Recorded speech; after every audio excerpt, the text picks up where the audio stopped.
नमस्कार साथियों, मैं डॉक्टर अमित रंजन एक बार फिर से आप सबका अपने यूट्यूब चैनल पर स्वागत करता हूं। आज राम की शक्ति पूजा कविता का पाठ का अंतिम खंड है, जो दूसरा खंड है, और इसमें हम लोग वहीं से शुरुआत करेंगे जहां से हमने इसे पिछली बार छोड़ा था। जैसा कि मैं काव्य पाठ के सिलसिले में अक्सर कहता हूँ, इसके पीछे ऐसा करने के पीछे मुख्य उद्देश्य है कि अगर हम कहीं यात्रा में जा रहे हों, सफ़र में जा रहे हों, या हमारे दिव्यांग भाई हों, या जो कभी पढ़ने में किसी की बहुत ज़्यादा इच्छा ना हो, तो सोते हुए इसे सुनकर, काव्य पाठ को सुनकर क्या है कि पढ़ने जितना ही लाभ प्राप्त कर सकते हैं। तो आइए शुरू करते हैं। हमने लौटकर लड़ो समर तक पिछली बार पढ़ा था। अब उसके आगे हम लोग देखते हैं। अवगत हो जांबवान से पथ दुरत्व स्थान, प्रभु पजरद सिरधर चले हर्ष भर हनुमान। राघव ने विदा किया सबको जानकर समय, सब चले सदैव राम की सोचते हुए विजय। इसमें कमल लाने के लिए राम ने कहा था, प्रभु श्री राम ने कहा था हनुमान से कि जाओ कमल लाओ। तो यह कमल कहाँ मिलेगा, इसके विषय में जांबवान से रास्ता और दूरी क्या है, कितना समय लगेगा, कौन सा स्थान है, यह सारी जानकारी लेकर हनुमान चल पड़े देवीदह की ओर वो कमल लाने के लिए। और इस जाने से पहले उन्होंने प्रभु श्री राम के चरणों की धूलि को अपने माथे पर लगाया। इसके साथ ही साथ राघव ने किसको विदा किया, सभी को, कि शाम का समय हो चुका था, लगभग रात्रि हो चुकी थी, तो बाकी सभी जो है भालू बंदर को उन्होंने विदा किया प्रभु श्री राम ने कि जाइए अब विश्राम कीजिए। और सभी लोग जो हैं खुशी खुशी गए कि कल जो है राम की विजय होगी, अगली बार जब युद्ध होगा राम रावण का तो राम जी की ही विजय होगी। निशी हुई विगत नभ के ललाट पर प्रथम किरण फूटी, रघुनंदन के दृग महिमा ज्योति हिरन। है नहीं शासन आज हस्त तूने रसकंध, वह नहीं सोहता निबिड़ जटा दृढ़ मुकुट बंध। सुन पड़ता सिहनाद रन कोलाहल अपार, उमड़ता नहीं मन स्तब्ध सुधी हैं ध्यान धार। अब क्या है कि राम जो हैं युद्ध छोड़कर बैठ गए हैं। अब कहाँ, किस लिए, ध्यान में, माता का ध्यान करने के लिए वो बैठ चुके हैं। और अब जो कल तक उनके हाथों में धनुष बाण इत्यादि शोभता था, वह अब नहीं शोभ रहा है। उसके स्थान पर क्या है, उन्होंने जो है ध्यान धारण कर लिया है। तो उनकी स्थिति में जो परिवर्तन आया है उसी का वर्णन है कि पूजनोपरांत जपते दुर्गा 10 भुजा नाम, मन करते हुए मनन नामों के गुणग्राम। बीता वह दिवस हुआ मन स्थिर इष्ट के चरण, गहन से गहनतर होने लगा समाराधान। क्रम क्रम से हुए पार राघव के 5 दिवस, चक्र से चक्र मन चढ़ता गया ऊर्ध्व निरलस। कर जप पूरा कर एक चढ़ाते इंदिवर, निज पुरस्चरण इस भांति रहे हैं पूरा कर। श्री राम जी हैं क्या हैं, इसी तरह से माता का जाप करते रहे और 5 दिन पूरे हो गए। और क्या हुआ कि चक्र जो उनका जो है कुंडलिनी जागृत होने लगी, और हर बार जो माता का ध्यान करते थे तो एक कमल उनको चढ़ाते थे। चढ़ 6 दिवस आज्ञा पर हुआ समाहित मन, प्रति जब से खिच खिच होने लगा महाआकर्षण। संचित त्रिकुटी पर ध्यान द्विदल देवी पद पर, जब के स्वर लगा कांपने थर थर थर अंबर। 2 दिन निष्पंद एक आसन पर रहे राम, अर्पित करते इंदिवर जपते हुए नाम। इसमें 6ठे दिन का, श्री राम जी की आराधन के 6ठे दिन का वर्णन किया गया है कि 6ठा दिन जब आया तो मन जो है एकदम शांत हो गया, समाहित हो गया। और क्या हुआ कि जो ध्यान है उनका त्रिकुटी पर यानी दोनों भौहों के बीच पर स्थिर हो गया। और इसके साथ ही साथ जो है राम की जो आँखें हैं, द्विदल यानी आँखें जो हैं वो देवी माता के पद पर, यानी उनकी आँखों में देवी माता के पद बस गए। और 2 दिन इसी तरह वो निष्पंद राम प्रभु बैठे रहे और इंदिवर यानी कि कमल को अर्पित करते रहे। 8वां दिवस मन ध्यान युक्त चढ़ता ऊपर, कर गया अतिक्रम ब्रह्मा हरिशंकर का अस्तर। हो गया विजित ब्रह्मांड पूर्ण देवता स्तब्ध, हो गए दग्ध जीवन के तप के समारब्ध। रह गया एक इंदिवर मन देखता पार, प्रायः करने को हुआ दुर्ग जो सहस्रार। इसी तरह राम जी को जब तप करते हुए क्या 8 दिन हो चुके थे, हो गए। 8वें दिन में क्या हुआ कि प्रभु श्री राम उस स्तर को पहुंच गए, उनका मन उस स्तर पर पहुंच गया जहाँ पर ब्रह्मा शंकर और क्या हरि विष्णु का मन है मानसिक स्तर तक वो पहुंच गया। और मन में उन्होंने ब्रह्मांड का विजय कर लिया था। बस एक कमल जो है वो अर्पित करना रह गया था। तभी क्या होता है,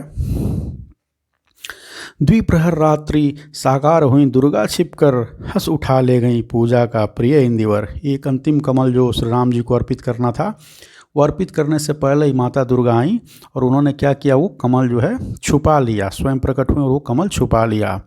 यह अंतिम जप ध्यान में देखते चरण युगल, राम ने बढ़ाया कर लेने को नील कमल। कुछ लगान हाथ सहसा स्थिर मन चंचल, ध्यान की भूमि से उतरे खोले पलक विमल। देखा वह रिक्त स्थान यह जप का पूर्ण समय, आसन छोड़ना सिद्धि भर गए नयन द्वय।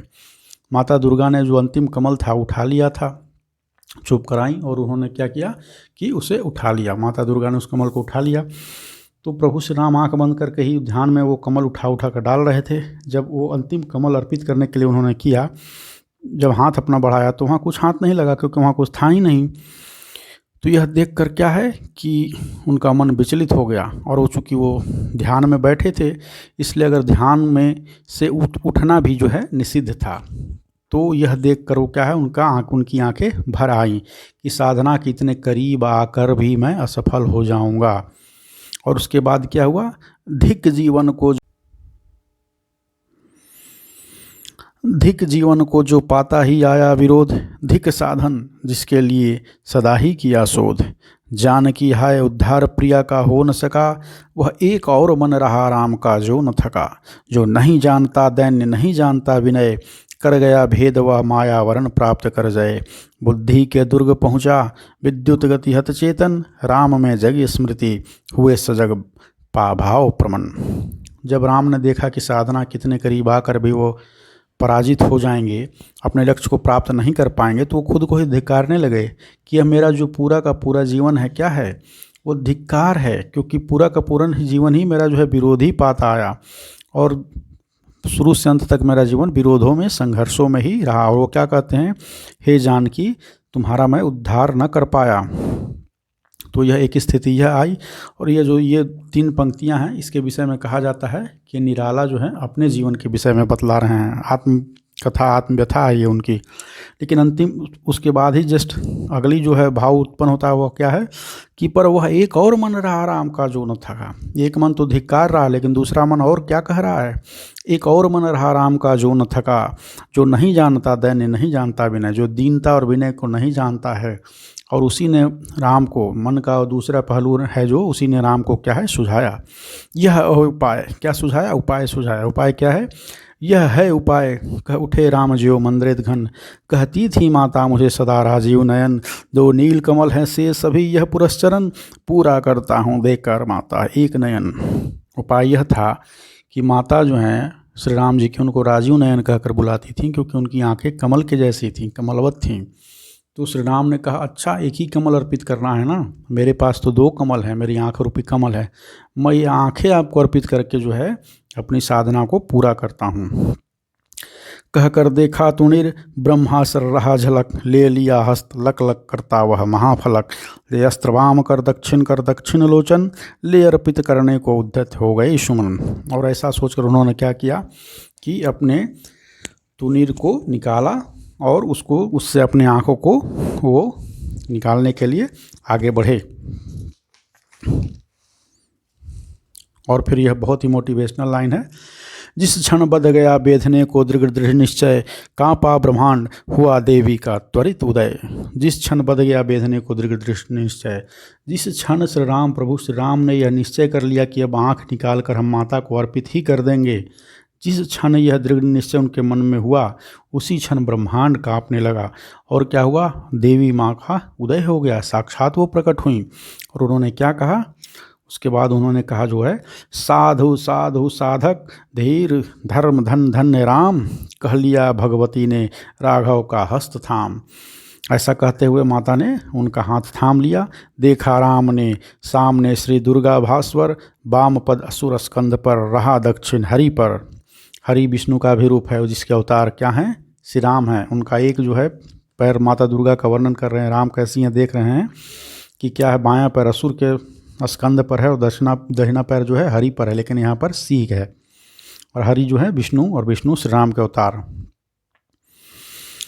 ज्योतिर्मय रूप हस्त 10 विविध अस्त्र सज्जित, मंद स्मित मुख लख हुई विश्व की श्री लज्जित।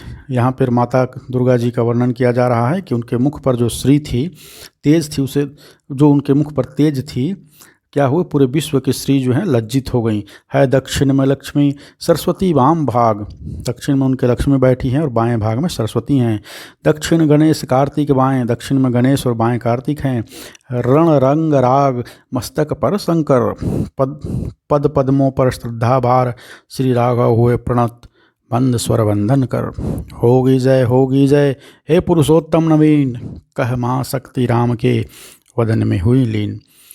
माता ने अंत में क्या आशीर्वाद दिया कि हे श्री राम तुम्हारी ही जीत हो गई। यह कहते हुए महाशक्ति हैं राम के वदन यानी मुख में लीन हो गई, शरीर में लीन हो गई। तो यह थी राम की शक्ति पूजा। राम की शक्ति पूजा का हमने पाठ और उसकी संक्षिप्त व्याख्या देखा। अब निराला की ही एक और जो है कालजयी रचना सरोज स्मृति को हम लोग अगले वीडियो में देखेंगे। धन्यवाद।